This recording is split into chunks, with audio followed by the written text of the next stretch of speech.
নমস্কার বন্ধুরা, আশা করি তোমরা সবাই খুব ভালো আছো। আবার প্রচণ্ড গরম পড়েছে, আর এই গরমে এইভাবে মাছের ঝোল রান্না করে খাও, খুবই ভালো লাগবে। দেখতে থাকো কিভাবে আমি এই রান্নাটা করছি।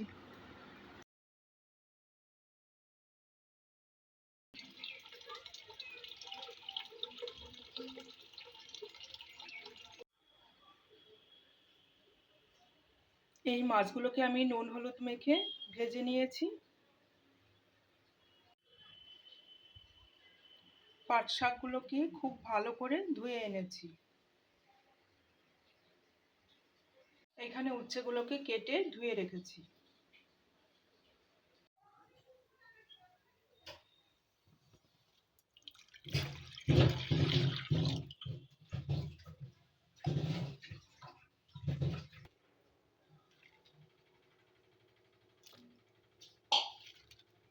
জল দিয়ে নিলাম, এর মধ্যে উচ্ছে দিয়ে দিচ্ছি, আর একটু জল দিচ্ছি।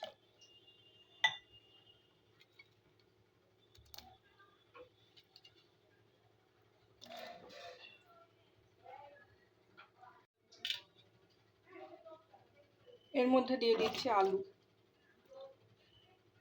আলুগুলোকে পাতলা করে কেটে নিয়েছি। এখানে দুটো আলু আমি দিয়েছি। দিয়ে দিচ্ছি একটা তেজপাতা,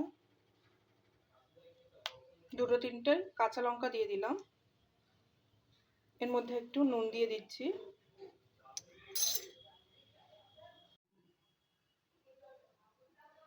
একটু হলুদ দিয়ে দিলাম।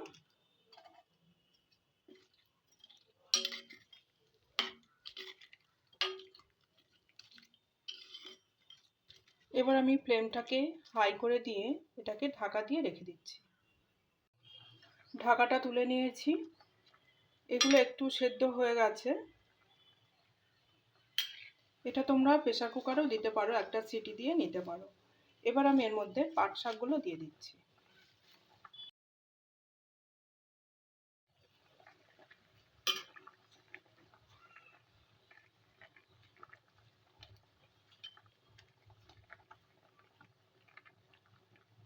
আবার ঢাকা দিয়ে রেখে দিচ্ছি।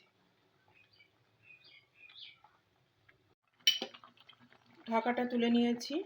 এখানে আলু উচ্ছে সব খুব ভালোভাবে সেদ্ধ হয়ে গেছে।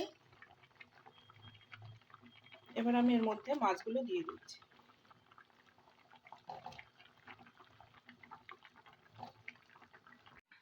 এখানে 2 টিস্পুন মতো সাদা জিরে আছে, 1 টিস্পুন সর্ষে আছে, আর 1.5 ইঞ্চি মতো আদা আছে, একসাথে পেস্ট করে নিয়েছি।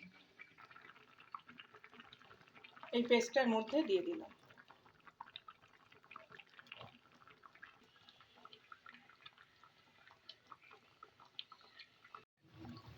মাছের ঝোলটা ফুটে উঠেছে, এবার আমি এটাকে নামিয়ে নিচ্ছি।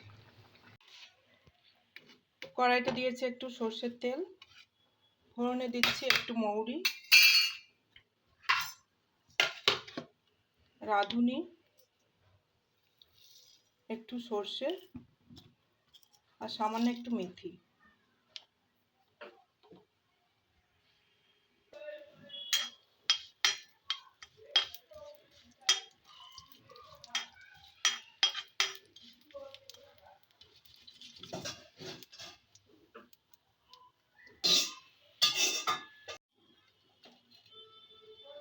এগুলো ভাজা হয়ে গেছে, সর্ষেটা ভালো মতো ফুটে উঠেছে। এবার আমি মাছের ঝোলটা ঢেলে দিই।